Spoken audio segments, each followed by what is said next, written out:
Baik, karena materi dari Mbak Taski sudah selesai, rekan-rekan semua, kita lanjut ke pemateri kedua, yaitu yang sudah hadir bersama kita semua, Bapak Dimas Oki Nugraha, PhD. Sebelumnya, izin membacakan ya Pak, kurikulum kita dari Pak Dimas. Yang pertama, luar biasa sekali, beliau sekarang menjabat sebagai tim asistensi Menko Perekonomian dari Januari 2020 sampai sekarang, founder and chairman dari Perkumpulan Kader Bangsa Fellowship Program dan juga founder dari Akar Rumput Strategi Consulting. Selanjutnya untuk pendidikan, untuk yang pertama ada sarjana di Universitas Airlangga, jurusan Ilmu Politik, kemudian master di University of Glasgow International Politics, dan yang terakhir adalah University of South Wales, Doctor of Philosophy. Untuk selanjutnya, saya silakan kepada Bapak Dimas Oki Nugraha untuk menyampaikan materi. Terima kasih semuanya. Assalamualaikum warahmatullahi wabarakatuh. Assalamualaikum warahmatullahi wabarakatuh. Terima kasih Mbak Breliantika, yang saya hormati sahabat saya, Mas Sobirin. Ini Pak Yai, saya bilang Gus Mas Sobirin. Ya. Ada teman-teman saya juga di sini, ternyata ada Mas Labib. Siapa Mas Labib? Mas Labib, Mas Dimas. Mas Labib. Ini ada juga kawan saya yang bertemu di sosial media, Mbak Milatul Miskiah. Selamat malam Bapak. Bertemu lagi kemarin dari Madrasah Influencer. Ya. Terima kasih semua kawan-kawan. Salam kenal untuk sahabat-sahabat lain dari Geraha Gria Perubahan Peradaban. Gria Peradaban. Aduh. Ya. Salah. Mas Sobirin ini beliau adalah founder dari Gria Perubahan. Ini inisiatif Gria Peradaban. Ya. Nah, dan ini merupakan inisiatif yang oke banget ya, karena udah lama ide atau perbincangan terkait dengan inisiatif seperti ini dibicarakan antara saya dengan Mas Sobirin, juga di sini ada Habib yang juga sekarang beraktivitas di Semarang.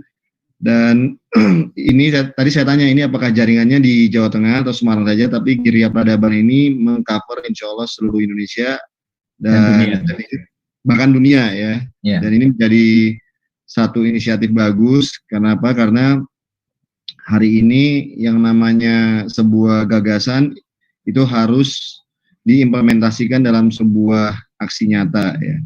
Jadi kalau Anda punya niat baik, itu jangan berhenti di niat tapi harus dieksekusi. Dan finally ini Mas Maas ini akhirnya menggagas atau melahirkan sebuah, ini namanya epistemic communities ya. Harapannya adalah di sini anak-anak muda yang progresif, yang punya visi yang sama, tapi juga mampu menebar sebuah peradaban yang positif tidak hanya bagi komunitas di sekitarnya, tapi juga bagi negara bangsa maupun bahkan secara internasional. Kita tahu bahwa saya mungkin memulainya tadi sebagaimana sudah disampaikan Mbak Askia ya, luar biasa, beliau sangat bersemangat dan menjelaskan tentang apa yang sebaiknya dilakukan oleh anak muda di hari-hari ini. Dan kita tahu bahwa ini anak muda memang penting sekali ya kawan-kawan. Jadi kalau ada Presiden Amerika Roosevelt, dia pernah bilang bahwa Anda mungkin tidak bisa menyiapkan masa depan untuk anak muda, tapi mungkin Anda bisa menyiapkan anak muda untuk masa depan. Jadi ini yang sedang dilakukan oleh Gria Peradaban ini, oleh teman-teman semua, itu sesungguhnya sedang menyiapkan anak muda yang luar biasa untuk masa depan. Nah, kita memulainya mungkin dari situasi di mana kita pahami yang tidak bisa terhindarkan ya, inevitable situation, yang mana kita harus sepakat bahwa ini adalah era digital, dan era digital ini era yang harus kita sadari menjadi sebuah tantangan bersama ya. Tantangan bersama bukan hanya untuk kita optimalisasikan untuk kepentingan-kepentingan kita, kepentingan-kepentingan yang dan kemaslahatan yang baik, tapi juga sesungguhnya ini bisa menjadi untuk kepentingan secara lebih luas ya dalam membangun sebuah negara bangsa yang lebih baik. Jadi era digital ini menjadi tantangan, tapi juga at the same time dia juga bisa menjadi sesuatu yang tidak bermanfaat bagi kita jika kita tidak mengetahui sesungguhnya apa yang bisa kita dapatkan dari sini. Nah, untuk bisa mendapatkan atau bisa memahami itu, maka sesungguhnya menurut saya kita harus memahami dulu apa yang menjadi concern dari tujuan-tujuan kita dalam bersosial. Tadi Mbak Taskia menjelaskan kenapa kemudian kita harus membangun sebuah aktivitas sosial atau social activity. Ya, salah satu tadi saya tangkap adalah pentingnya advocacy. Nah, ini penting memang kawan-kawan. Tapi advocacy di sini bukan hanya untuk bagian dari eksistensi saja. Saya harapkan itu memang lebih memiliki kebermanfaatan secara sosial ekonomi sebenarnya pada kita dan orang banyak. Jadi kita kalau bicara tentang social movement atau gerakan sosial, maka hampir semua yang namanya social movement itu atau new social movement itu diawali apa yang disebut dengan secara teori namanya grievance. Grievance itu adalah keluhan, komplain, persoalan-persoalan yang ada di sekitar kita dan di masyarakat kita. Hari ini seperti teman-teman tahu, seringkali saya juga bicarakan kepada teman-teman yang lain dalam berbagai forum bahwa problem hari ini, problem kita adalah kesenjangan atau social gap ya. Kesenjangan ini luar biasa antara Jakarta, luar Jakarta, Jawa, luar Jawa, Indonesia Barat dengan Indonesia Timur, dan antara orang-orang the have dengan the have not.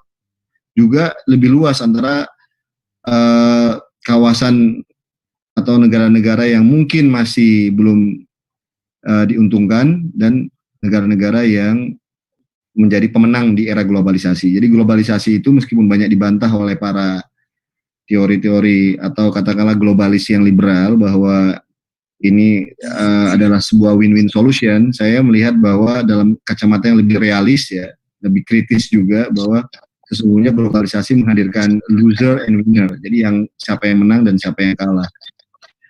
Loser seringkali kalau dalam teori strukturalis ya, itu dikenal dengan negara-negara yang marginal, yang berada di periferi. Dia berada periferi itu berada di sisi luar atau sisi pinggir. Sementara negara-negara yang winner dalam globalisasi, yang memang mereka memiliki akses terhadap kapital dan akses terhadap knowledge, akses terhadap kapital dan hal-hal yang lain, itu mampu mendominasi disebut sebagai namanya negara-negara yang berada di epicentrum, ya, di sentral, jadi berada di pusat, dan selalunya begitu. Kalau bicara tentang peradaban misalnya, seringkali dalam sejarah modern dunia itu yang namanya peradaban seringkali diproyeksikan berasal dari negara-negara sentrum. Katakanlah kalau di abad 18 itu Inggris misalnya. Kalau di era abad ke-20, apalagi khususnya pasca Perang Dunia Kedua, maka seolah-olah Amerika Serikat menjadi sentrum dari yang namanya peradaban. Padahal tidak seperti itu juga. Kalau kita betul-betul mau keluar dari hegemoni, atau mau keluar atau berpikir kritis dan mau lebih rajin dalam membaca dan menggali literatur-literatur yang lebih mencerahkan. Kalau Anda belajar hubungan internasional atau studi hubungan internasional, rata-rata mungkin referensinya adalah tentang great power politics atau sebuah politik atau sebuah studi ekonomi politik terkait dengan yang tadi saya sebutkan negara-negara yang dominan menjadi epicentrum dunia. Anda akan belajar tentang bagaimana kebijakan luar negeri Amerika Serikat misalnya, atau kebijakan luar negeri Tiongkok kalau sekarang ya, bicara tentang kemunculan sebuah kekuatan baru, atau belajar tentang bagaimana dulu negara maritim seperti United Kingdom mampu menguasai dunia atau jajahan di era abad 18 gitu misalnya, atau negara seperti Prancis dan seterusnya. Tapi kita lupa bahwa sesungguhnya Indonesia ini, Nusantara ini memiliki kajian yang cukup menarik misalnya. Di beberapa kalangan peneliti juga sudah mulai misalnya kebijakan luar negeri dulu di masa di masa Mojopahit seperti apa misalnya. Dulu kita punya kerajaan yang berbasis di Jepara yang dipimpin oleh yang namanya Adipati Yunus atau Adipati Yunus. Nah, itu juga penting dan itu disebut oleh berbagai literatur dunia dari traveler dunia dalam melihat bagaimana sebuah kekuatan maritim itu pernah dibangun di utara tanah Jawa dan itu menggetarkan berbagai kekuatan dunia yang waktu itu memiliki kepentingan di kawasan Asia Tenggara. Nah, the point is sesungguhnya kita juga harus mencari atau menggali lagi kekuatan atau tradisi-tradisi intelektual yang otentik yang ada dalam bangsa kita yang sesungguhnya mampu juga menjadi referensi yang baik untuk bagaimana melihat bangsa ini, sehingga kita juga tidak hanya bicara tentang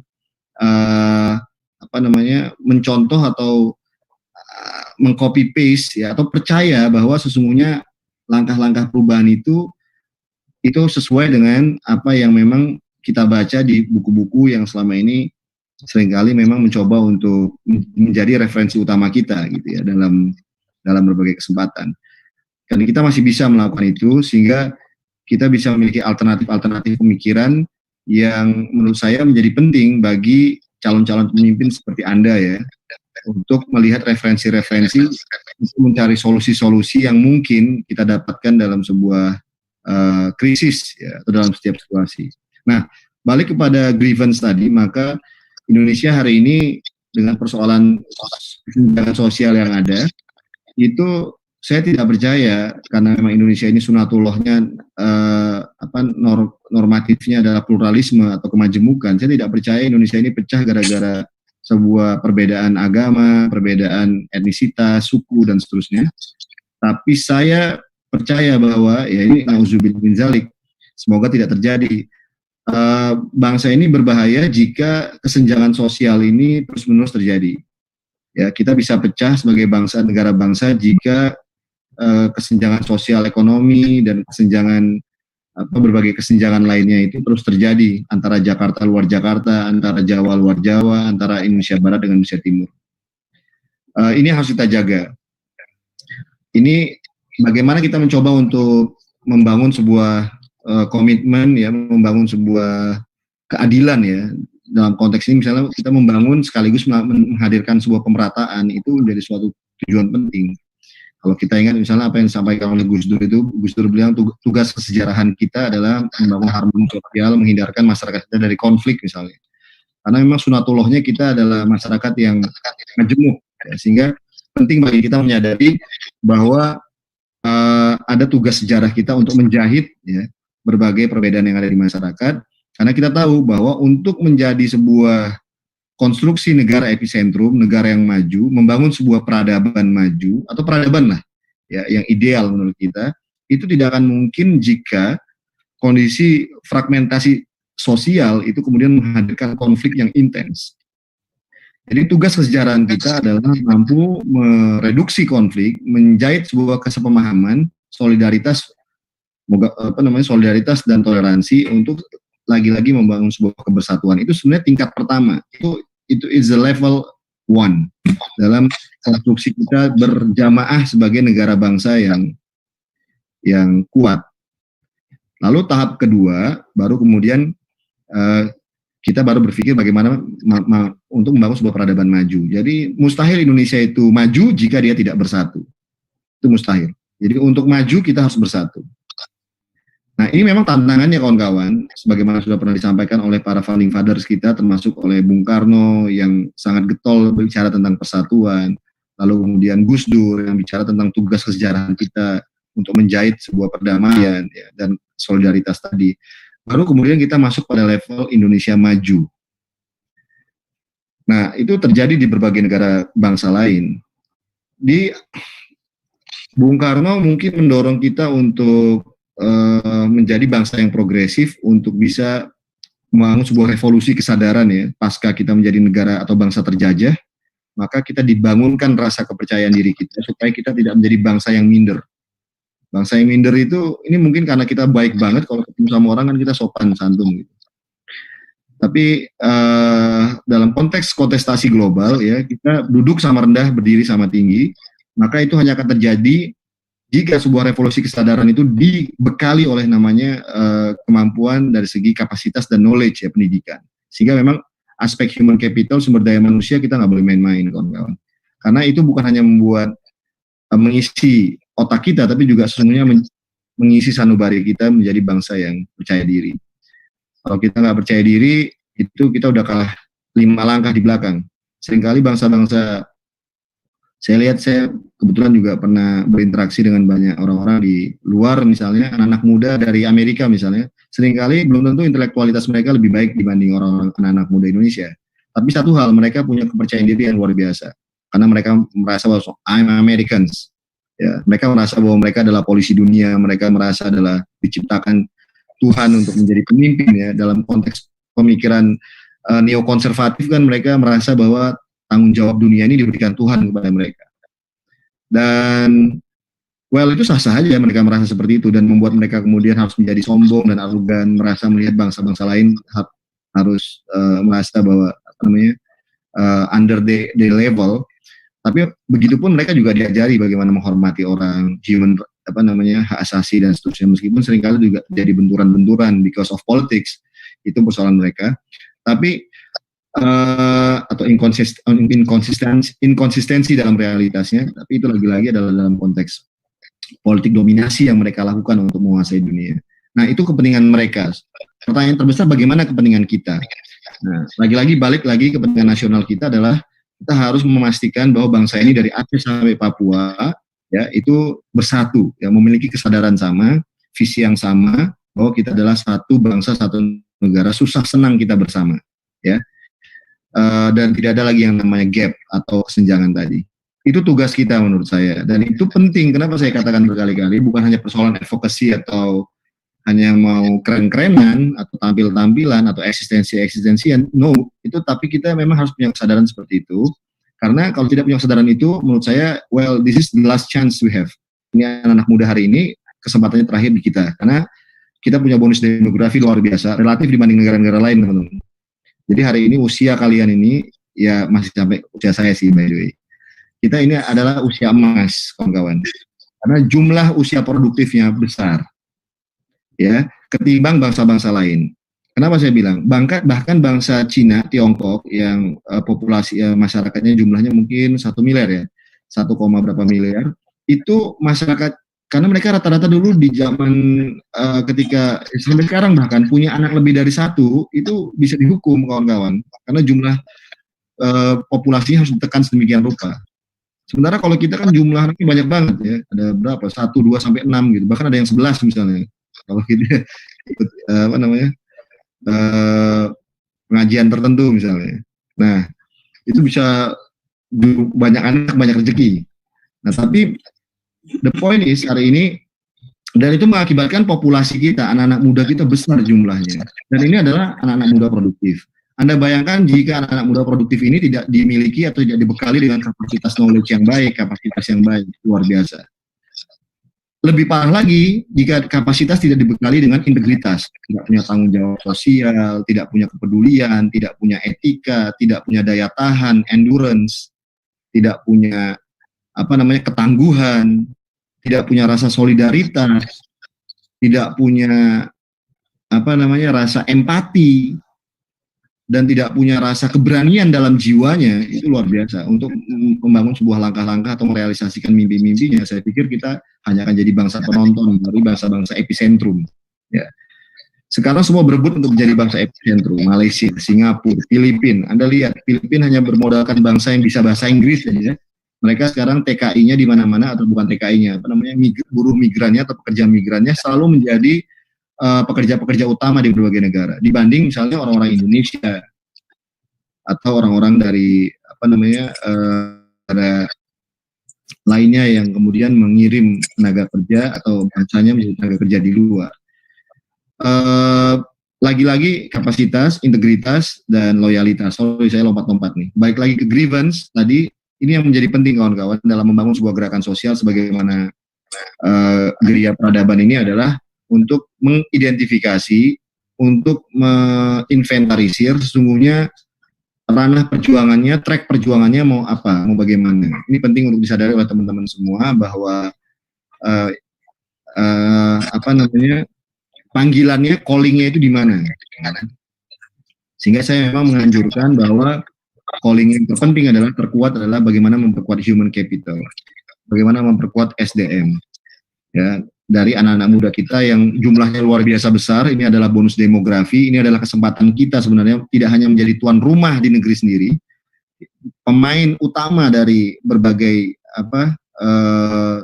aktivitas sosial ekonomi dan sosial budaya yang sedang terjadi, bahkan juga sosial politik harapannya, tapi juga menjadi pemain utama di regional. Ya, Anda bisa bayangin kawan-kawan, ini Indonesia di ASEAN aja deh, di Asia Tenggara, negaranya paling besar, masyarakatnya paling besar. Jangan sampai pemain utamanya adalah justru dari negara-negara lain. Ini yang paling penting kawan-kawan untuk kita antisipasi, ya. Sehingga pemimpin siapapun yang tidak concern dengan isu pendidikan ini, menurut saya dia kualat sih. Dia nothing menurut saya. Jadi yang satu terpenting, yang terbesar adalah jika dia tidak mampu mencerahkan, tidak mampu memberdayakan anak-anak mudanya, maka menurut saya dia tidak penting dalam sejarah. Jadi yang harus dipentingkan sekarang adalah bangun social capital.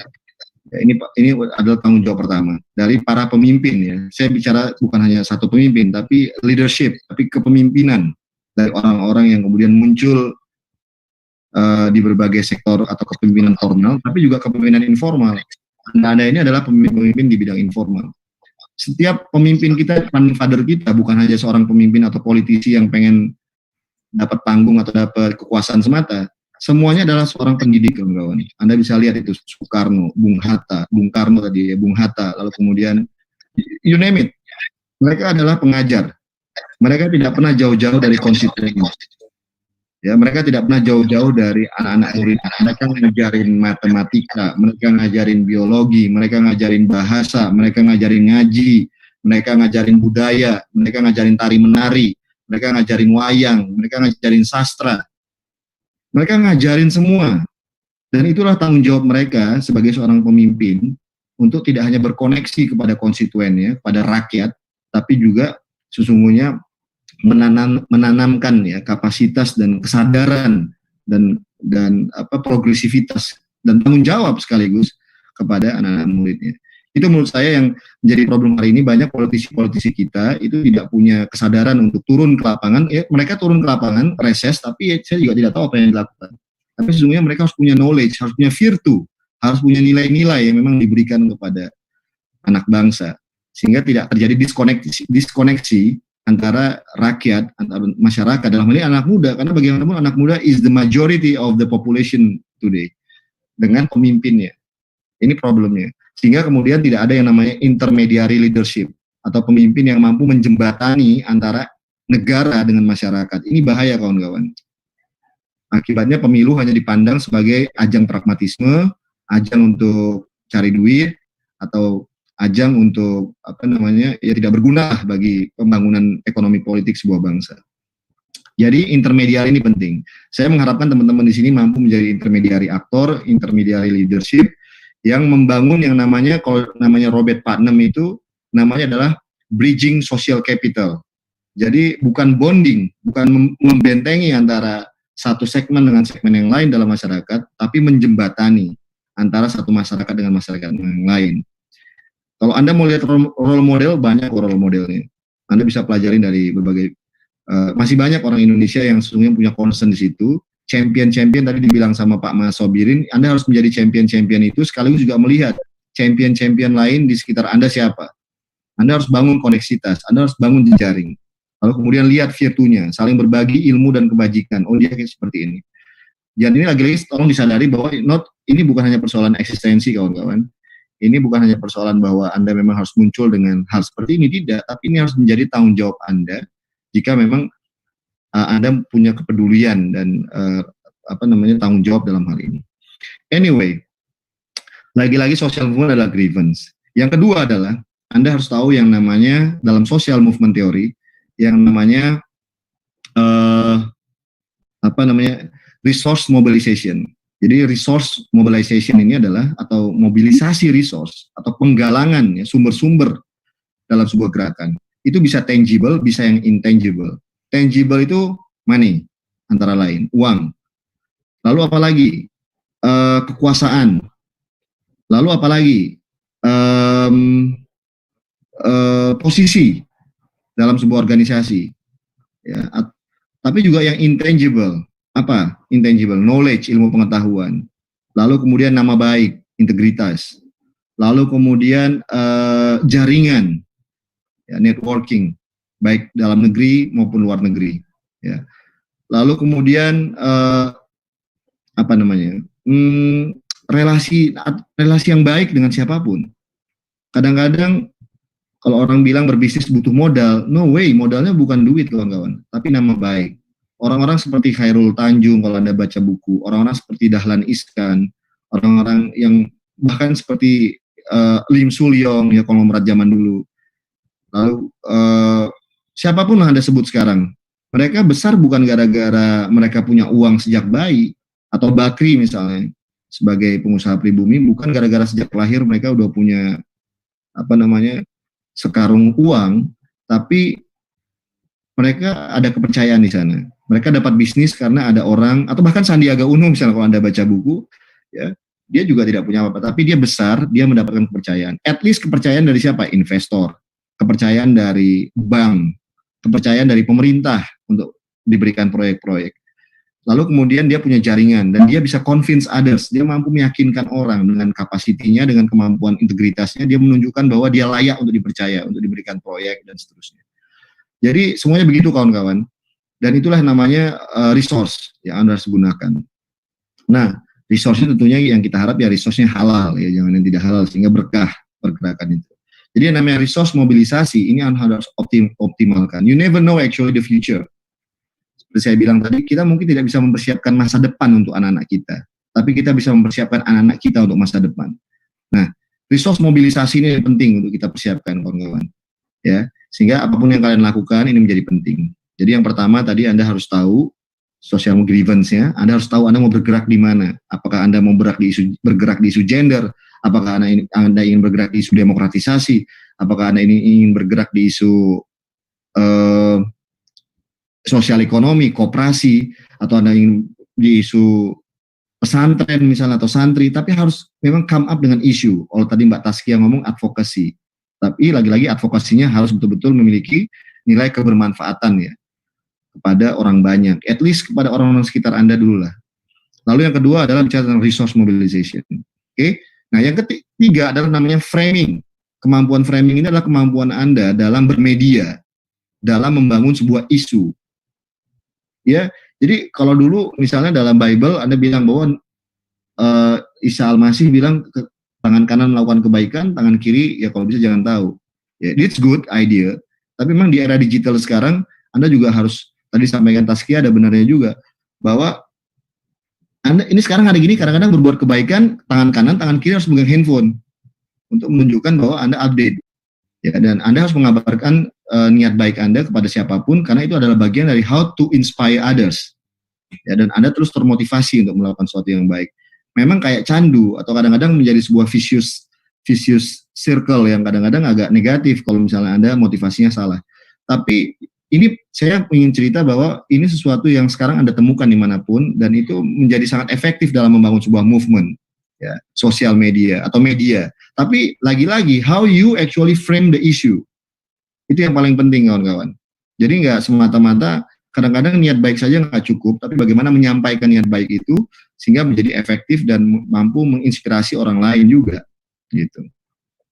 Nah, Anda harus pertama-tama bicara framing ini, Anda harus tahu bahwa konteksnya bagaimana, konteks sosial. Lagi-lagi Indonesia adalah negara majemuk, sunatullahnya kita ini adalah negara yang majemuk, sehingga kemudian berkahnya luar biasa kawan-kawan jika kalian tahu.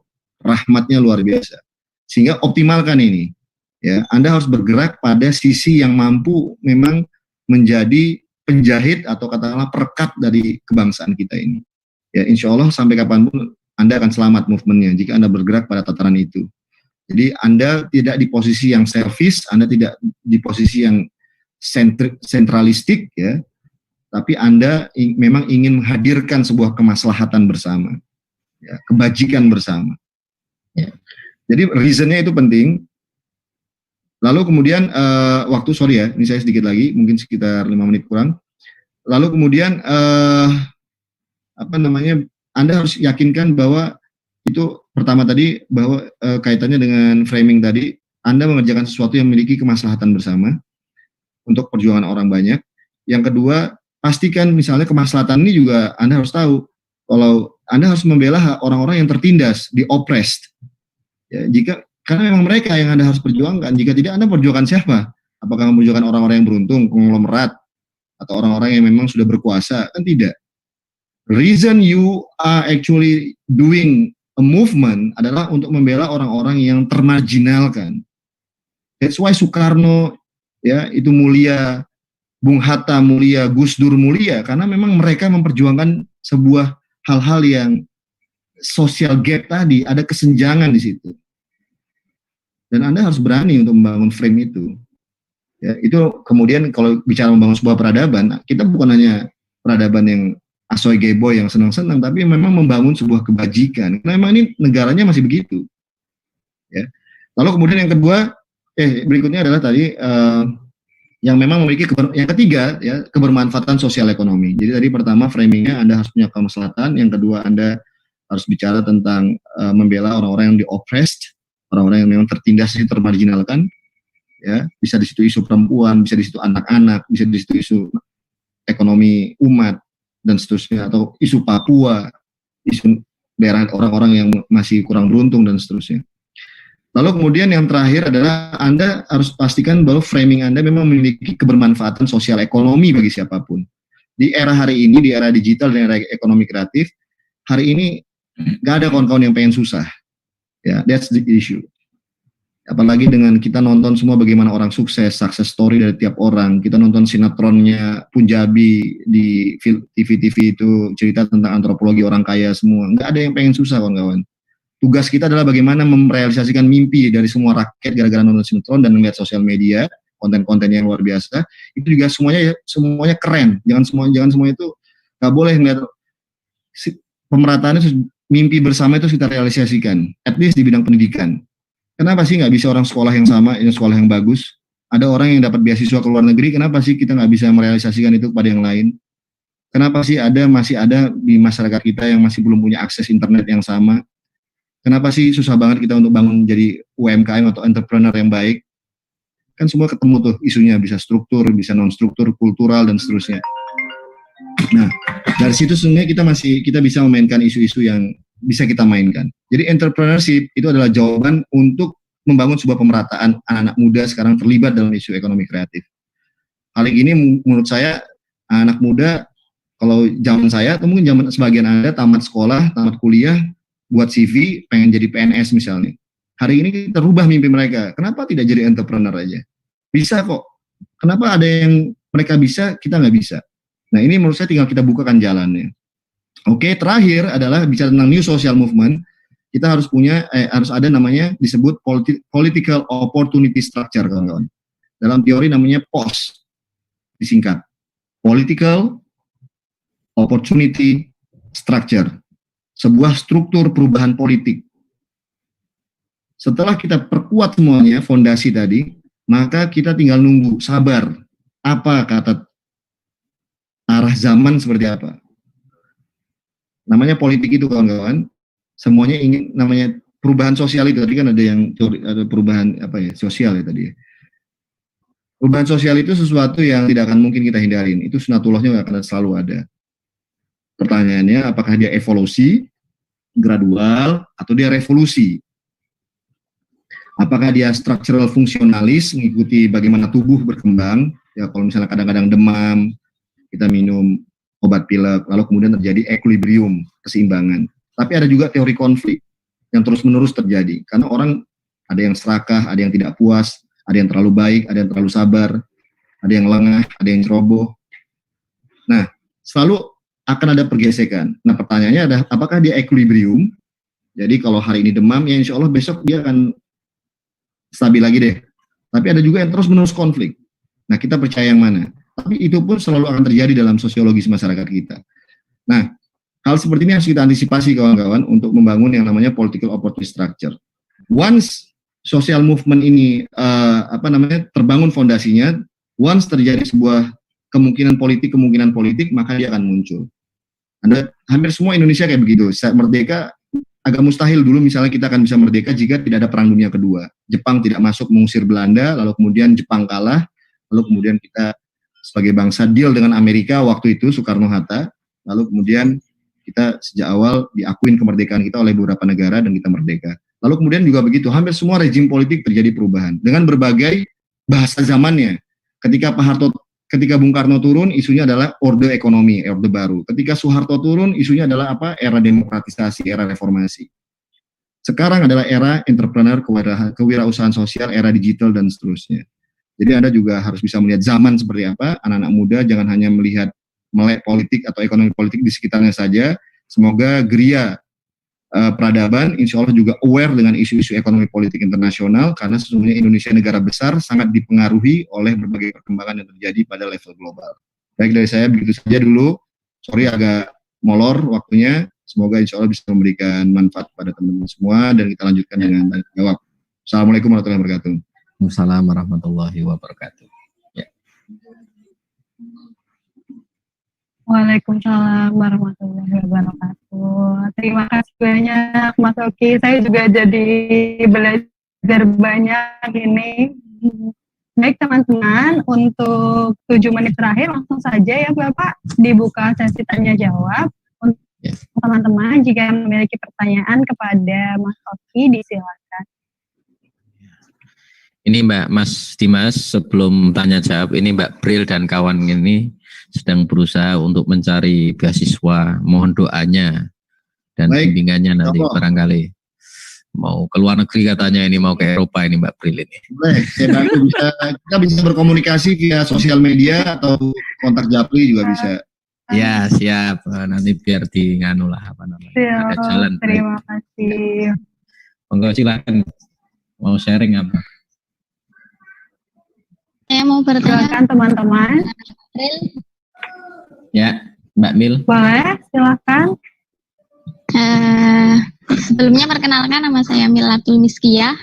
Saya juga baru bergabung di Kriya Peradaban ini.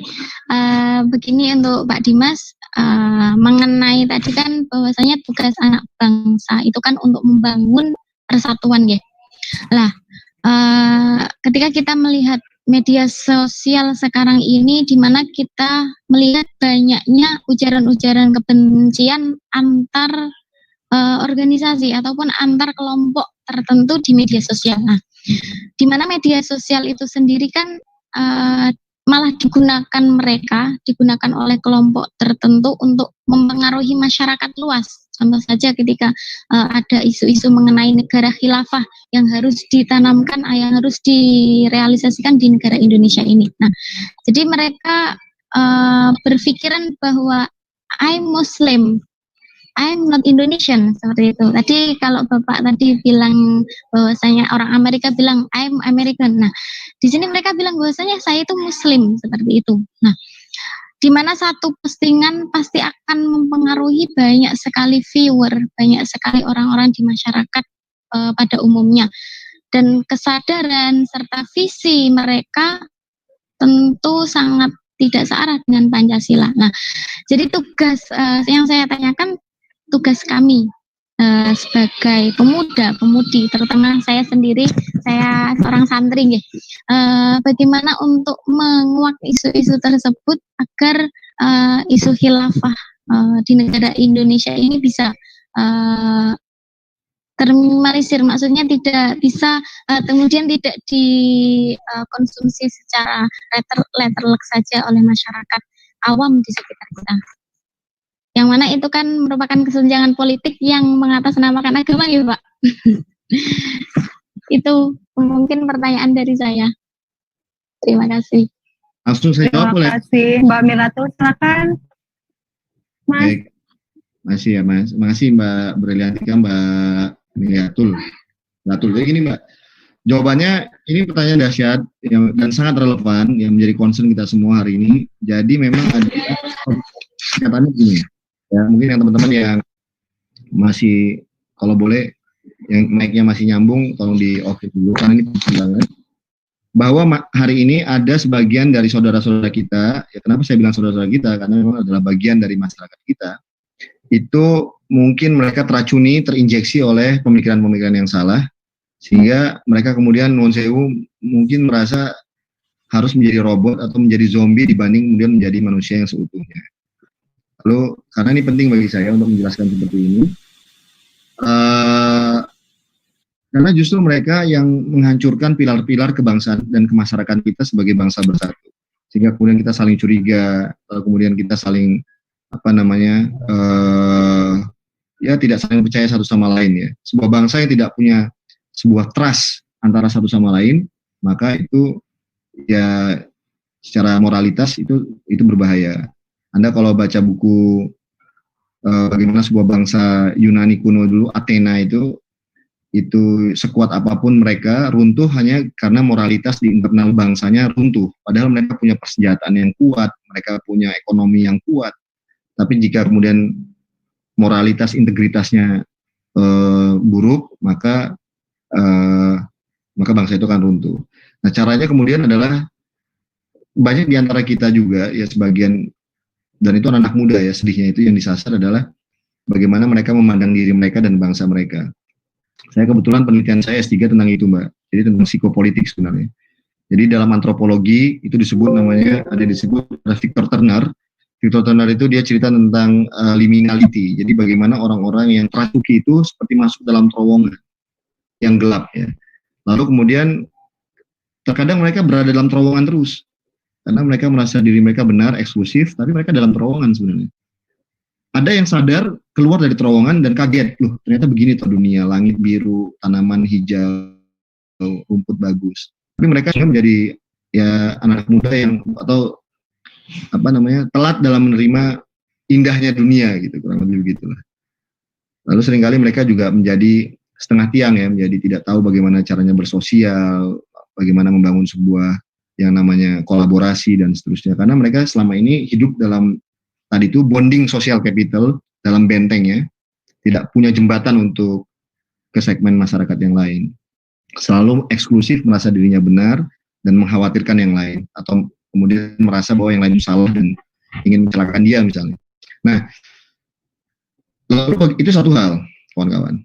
Lalu ada persoalan kedua juga, seperti saya sampaikan tadi, ini ada persoalan kemiskinan, kawan-kawan, atau akses terhadap kesejahteraan yang tidak merata. Ya kan? Khususnya juga di kalangan anak muda juga banyak, kawan-kawan. Rata-rata, tadi saya belum jelasin yang pertama, kenapa mereka masuk dalam menjadi liminal. Anak-anak muda ini kan, yang disasar memang anak muda, yang memang ingin butuh space untuk ekspresi, butuh space untuk membangun sebuah kepercayaan diri. Tapi mereka juga punya banyak problem sosial, apalagi masyarakat urban, yang mungkin orang tuanya, yang mungkin sosial ekonominya, yang gara-gara mungkin ditolak cinta aja, itu bisa jadi problem sosial. Lalu kemudian mereka escape atau lari menjadi ke suatu hal. Nah, kita nggak hadir di situ, kawan-kawan. Ketika mereka membutuhkan, kita nggak hadir. Di masyarakat urban itu seringkali problem hari ini. Makanya sasaran mereka seringkali adalah kelas menengah di masyarakat urban. Karena intensitas komunikasi antara orang tua dengan anak, antara rumah yang satu dengan rumah tetangganya, antara komunitas yang satu dengan komunitas yang lain, itu seringkali seringkali terbentengi dengan berbagai isu sosial ekonomi dan persoalan psikologi sosial ya, yang khas urban. Nah, tapi pertanyaan terbesar adalah ini ada persoalan sosial ekonomi gap yang ini juga fatal. Jadi mereka-mereka ini mungkin seperti itu karena mereka tidak punya pilihan lain. Mereka tidak bisa mengakses sosial ekonomi, mereka tidak mengakses bisa ke bank dengan baik, ya. Mereka tidak bisa mengakses pendidikan dengan baik. Mereka hanya melihat indahnya dunia ini hanya dari konten sosial media atau dari televisi, sehingga mereka merasa kecemburuan sosial mungkin di sana. Lalu mereka menyalahkan government. Mereka gampang tersusupi oleh pemikiran-pemikiran yang membakar, yang seolah selalu apapun itu namanya pemerintah itu salah.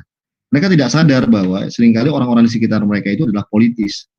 Anda bisa lihat sekarang hari ini banyak sekali masjid di Jakarta setiap Jumatan selalu bicara udah politik ketimbang dakwah agama hari ini. Udah seperti fungsionaris politik tertentu menyalahkan yang ini dan membenarkan yang itu secara politik. Ini udah ada politisasi agama, that's the point. Nah, menurut saya ini kan, Anda bisa pahami bagaimana nih peran-peran situasi seperti ini yang harus kita lakukan. Ya, jadi lagi-lagi menurut saya cita-cita proklamasi kita kan merdeka secara politik dan merdeka secara ekonomi. Merdeka secara politik mungkin sudah ada demokrasi, partai politik, ekspresi atau freedom of expression kita bisa lakukan. Tapi sosial ekonomi ini sesuatu yang kita berjuangkan. Di antara kalian ini udah ada yang baguslah jalannya pastinya, atau di antara kita semuanya ini. Saya melihat bahwa secara sosial ekonomi kita sudah cukup tahu path-nya bagaimana nih, mau jadi entrepreneur atau menjadi profesional, menjadi businessman. Ya, di sini ada Mas Habib atau kawan-kawan yang lain, kita juga pernah bicara tentang, dulu Mas Sobirin juga kita pernah ajak untuk kolaborasi positif itu dalam melihat champion-champion sosial ekonomi anak-anak muda. Nah sekarang menurut saya kita perbanyak aja seperti itu kawan-kawan. Jadi kita harus hadir juga, kalau kita memang tidak suka masyarakat kita atau tetangga kita, teman-teman kita, anak-anak kita, saudara-saudara diculikin oleh kelompok-kelompok itu, diculikin ya, atau diinfiltrasi dengan pemikiran-pemikiran yang keliru, menurut saya jawabannya bukan hanya membangun sebuah rivalitasnya adalah mungkin memberikan mereka pengajian-pengajian alternatif, bukan hanya itu menurut saya, tapi ajak mereka untuk membangun sebuah kolaborasi bersama supaya mereka tidak merasa eksklusif. Demokrasi yang baik itu demokrasi yang inklusif, teman-teman. Itu yang hendak dibangun oleh Gus Dur dan orang-orang baik di sekitar kita. Bahwa bukan hanya gara-gara dia punya pendirian politik yang berbeda, kalau kemudian mereka kita jauhi dan kita tinggalkan, terus bagaimana mereka bisa tahu kebenaran kalau bukan kita yang masuk? Dengan cara bagaimana? Ya nggak usah kita buat perdebatan yang bicara tentang keyakinan. Kalau keyakinan susah kawan-kawan, apalagi orang perut lapar. Kayak di Aceh dulu, kemudian saya 3 tahun menyelesaikan perdamaian di Aceh. Itu mustahil kawan-kawan menyadarkan teman-teman gerakan Aceh Merdeka untuk mau berdamai ketika perut mereka itu kosong. Harus ada sebuah pendekatan sosial ekonomi at the same time. Lalu kita benahin pemikiran mereka secara simultan. Kalau hanya pemikiran saja yang kita deketin, yang ada adalah perdebatan nanti dan nggak akan ketemu. Tapi kita ajak mereka dalam sebuah proyek bersama, kolaborasi yang saling menguntungkan. Karena hari ini seperti saya bilang, semuanya pengen sejahtera. Kalau dalam konstitusi Amerika namanya the pursuit of happiness. Anak muda itu kita semua itu pengen bahagia kawan-kawan. Lalu kenapa nggak kita kolaborasi? Kan kita nggak pengen sugih dewe. Ya, kita pengen bareng-bareng sejahtera. Nah caranya bagaimana? Yuk buat proyek bareng. Semoga insya Allah saya berharap juga Geria Peradaban atau teman-teman yang lain, once kalian punya akses, ajak nih teman-teman yang lain. Ini kebetulan saya baru aja balik ini. Sorry nih Pak, saya lewat kemarin saya ke Salatiga, tapi harus buru-buru. Saya ketemu dengan teman-teman di Salatiga, semua tuh anak-anak mantan teroris, mereka rekrut untuk diajari tentang tidak hanya sosial pemikiran yang lebih baik, jadi dan juga tentang sosial ekonomi.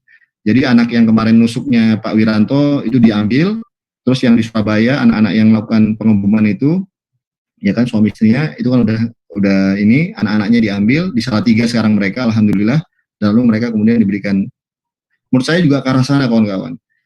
Jadi dan itu harus in tandem. Jadi satu pemikiran, satu sosial ekonomi. Jadi dirasakan betul manfaatnya hidup di dunia ini yang benar tuh kayak apa gitu. Lalu saya sepakat tadi dalam konteks tadi advokasi soal beasiswa pendidikan ini sesuatu yang penting kawan-kawan. Inilah sesungguhnya menjadi kunci atau nyawa dari anak muda Indonesia hari ini. Jadi percuma saya disampaikan pemerintah hari ini mau pada level nasional, provinsi, kabupaten, kota. Jika dia bicara tentang perbaikan, tapi akses pendidikan terhadap anak-anak muda masih tetap aja susah. Akses untuk penguatan skill, ya, keterampilan tetap aja sulit. Beasiswa tetap aja sesuatu yang masih jauh dari jangkauan, menurut saya no way. Kita buat revolusi pendidikan aja kawan-kawan. Nggak bisa, Indonesia anak mudanya sedemikian besarnya lalu kemudian hanya dibiarkan begitu saja bertarung ya, menjadi anak yatim dari sebuah kebangsaan, itu nonsense. We have to fight kawan-kawan, nggak bisa. Isu education ini penting. Anda tahu dulu bagaimana Dr. Mahathir Mohamad itu mampu membangun Malaysia menjadi luar biasa, itu gara-gara transformasi sosialnya melalui education. Dia mampu melahirkan orang seperti Anwar Ibrahim, dia mampu melahirkan orang-orang cerdas Malaysia sekarang karena dia targetnya sepertiga anak muda Malaysia waktu itu minimal harus studi di Inggris waktu itu karena mereka koneksinya dengan Inggris. Tapi kita nggak mesti juga harus luar negeri. Kenapa nggak kampus-kampus itu buat tailor-made program dengan kampus-kampus yang ada di Indonesia? Dan bukan hanya kampus-kampus besar aja, kampus Indonesia banyak banget kawan-kawan. IAIN, UIN, gak hanya kampus negeri, kampus swasta, kita luar biasa, kapasitasnya sekarang sama. dikoneksikan dengan berbagai kesempatan yang ada di luar, itu kan tergantung pemimpin. Anda inovatif apa enggak sih? Anda mau apa enggak sih? Anda peduli atau enggak sih dengan perkembangan itu? Kalau Anda peduli, Anda pasti akan cari jalan keluar. Kalau Anda mencari jalan keluar, Anda pasti akan kreatif dan insya Allah inovatif. Pasti itu kawan-kawan. Ya, jadi yang penting Anda peduli dulu. Tapi kalau Anda palsu, ya Anda nggak akan pernah peduli. Apalagi Anda boro-boro inovatif, nonsense. Jadi itu tadi penting bagi Mbak Milatul tadi. Kalau Anda concern dengan isu radikalisme itu benar Mbak. Itu yang paling meresahkan kita sekarang. Itu yang buat bangsa ini keropos. Ini yang buat anak-anak muda Indonesia jadinya nggak mutu. Kalau hanya bicara soal perbedaan terus. Sementara ada segmen anak muda yang lain di negeri ini yang berpikir untuk kemajuan, profit, bisnis, ya, lalu kemudian mendominasi ekonomi dan bahkan politik. Terus bagaimana kalau kita hanya disibukkan, ya kawan-kawan, dengan perbedaan yang sifatnya seperti itu? Kita udah tahu, nothing itulah. Cuman kita kemudian menjadi, saran saya dengan Mbak Minatul juga, kita juga, please kita juga jangan gampang terprovokasi dengan hal seperti itu. Kita udah tahu lah bagaimana yang namanya Khalifah, Hizbut Tahrir, dan seterusnya, itu kita udah tahu seperti apa. Terus jangan biarkan mereka mengganggu kita dan merusak konsentrasi kita mau ngapain. Menurut saya yang paling penting Mbak adalah bangun, saya bukan seorang Marxis ya, tapi sosial ekonomi is very important. Dan caranya bagaimana? Kita harus membangun sebuah komunitas yang memang mampu mendorong ke arah sana. Perkuat kawan-kawan social capital tadi adalah human capital, kapasitas, integritas. Yang kedua adalah baru perkuat sosial ekonomi. Dengan cara bagaimana? Kita bukan cari kaya kawan-kawan. Saya nggak pengen Indonesia ini kayak Shenzhen, kayak Hong Kong, kayak Shanghai. Kita nggak pengen Indonesia kayak gitu kok. Kita pengen Indonesia kayak Semarang, kita pengen Indonesia kayak Salatiga, kita pengen Indonesia kayak Jogja, kita pengen Indonesia kayak apa adanya Malang. Kita pengen bangga, kita pengen Indonesia ini, yang penting pokoknya negara itu mencukupi berbagai kepentingan umum kalau kata Bung Karno. Kesejahteraan sosialnya tercukupi, pendidikannya, kesehatannya, ya kan? Lalu kemudian kesejahteraannya. Kita nggak pengen jadi kayak Donald Trump kok. Indonesia ini bukan ke arah sana, atau kayak Alibaba atau Jack Ma, enggak. Ya kan? Kita pengen bangun pesantren ini kuat. Kita pengen lulusannya tahu dia mau kemana. Ya. Lalu kita bangun bangsa ini memang betul-betul menjadi bangsa yang maslahat. Ya. Jadi saya pikir ini kita contohkan ke orang-orang yang sudah terkena pemikiran-pemikiran negatif itu Mbak. Kita tunjukin bahwa aduh lu tuh salah banget deh kayak gitu. Oke, kalau lu mau kita bareng-bareng kita buat apa? Kasih mereka chance untuk berbuat bareng atau sebuah proyek bersama. Nanti insya Allah kalau ada kemauan pasti ada jalan tuh Mbak. Amin. Siap, ada di balik kesulitan selalu ada kemudahan. Terima kasih. Oke. Amin ya. Terima kasih semangatnya Mas Dimas. Terima kasih banyak Mas. Iya. Ya. Alhamdulillah ya Pak, luar biasa sekali kita semua mentor di sini dapat pengalaman baru dari Mas-mas, pemikiran baru. Apalagi saya Mas, jurusan kesejahteraan sosial juga, jadi betul sekali. Keren ini. Iya, jadi sosial gap tadi semuanya setuju sekali dengan si Mas. Oke. Namun sayang sekali Mas, waktu menunjukkan pukul 9:08 sekarang tidak terasa. Kita harus mengakhiri kegiatan Smart Virtual on Gria Peradaban ini. Mungkin kalau ada teman-teman yang ingin bertanya, boleh kontak ke Mas Dimas Oki atau bagaimana Mas? Boleh, anytime. Boleh ya, boleh. Jadi Bapak terbuka juga untuk diskusi bersama kita semua. Mungkin yang maksudnya terakhir Gria ada... Peradaban ya, Mas Dimas ya. Mungkin terakhir dari Pak Maas, ada pesan-pesan Pak untuk kita? Baik, terima kasih Mas Dimas dan teman-teman semuanya. Saya senang sekali menjadi sebuah kehormatan Mas Dimas bisa join di sini. Mohon nanti tetap bimbingannya Mas Dimas untuk teman-teman semuanya ya. Ini anggap aja santri-santrinya Mas Dimas begitu. Yang suatu saat nanti bisa kolaborasi dan menimba ilmu banyak. Dan Mas Lapip itu juga sangat setia, sangat setia di sini. Kalau beliau kurang semangat nanti saya teleponkan Mas Dimas begitu aja. Semangat ya. Iya. Pokoknya gini Mas Dimas, intinya insya Allah kita memiliki niatan yang baik dan kita akan melakukan perkumpulan ini dengan cara-cara yang baik pula. Siap. Dengan kedua hal tersebut, insya Allah kita akan mendapatkan sesuatu hal yang baik dan bermanfaat dari perkumpulan ini. Mohon doanya, dan insya Allah ini habis ini kita ditutup dengan doa yang akan dipimpin oleh Mas Labib. Ya. Monggo silakan Mas Labib bisa dipimpin lah gitu. Ya. Malam semuanya. Ya, oke. Mungkin barokah Fatihah ya, agar Smart Virtual Kriya Peradaban ini kedepannya semakin lebih baik lagi. Amin. Keberkahan selalu menyertai kita, dan tentunya apa yang dicita-citakan terkait komunitas kriya peradaban ini bisa mencapai tujuannya. Amin. Ala hadiniyah bi barokatil Fatihah.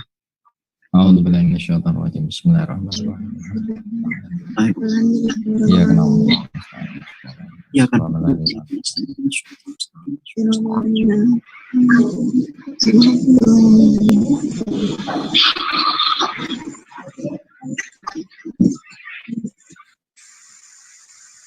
Ya, Sambung. ya sudah. April sudah. Sudah.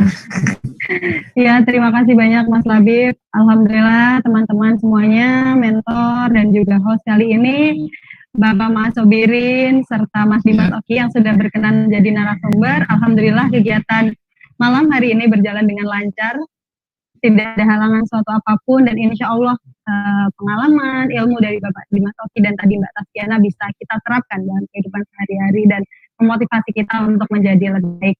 Saya selaku host dalam kegiatan Smart Virtual Kriya Peradaban ini memohon maaf jika ada kesalahan dalam pengucapan, baik yang sengaja ataupun tidak.